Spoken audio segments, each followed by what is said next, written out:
It's a well-known landmark here on the Homer Spit and one of the first cabins built in 1897, the Salty Dawg Saloon. Looks like your typical Alaskan cabin on the outside, but inside is where the real story begins.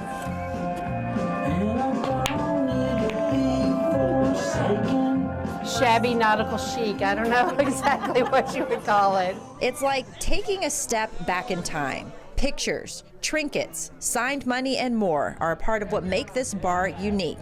But it didn't always look like this. There are periods where it's just blank walls, and then there's periods where there were the life rings went up.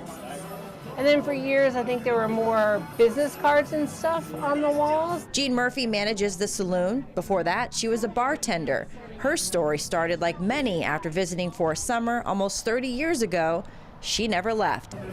I think about all the characters that have passed in and out of here over the years. That's what I think about when I hear the Salty Dawg Saloon. And a lot of the bar's history starts in this binder. This is when they were building the tower. Documented over the years, the Salty Dawg Saloon has withstood the elements of time, including the 1964 earthquake. They almost lost the building, but then they drug it here and then started to add the other buildings to it. She says it's important for not just locals, but tourists to know the bar's history. And they just know Salty Dawg, so they have these like expectations. They don't, so to show them that this place does have real history, this is not a contrived thing. This has grown and developed over decades. Murphy says people started getting away from putting up business cards and then started pinning up dollars. So everybody wants to make their mark, and so they're able to. How much money would you say is pinned up in here? If I had to just, I don't know, $60,000 maybe? I don't know.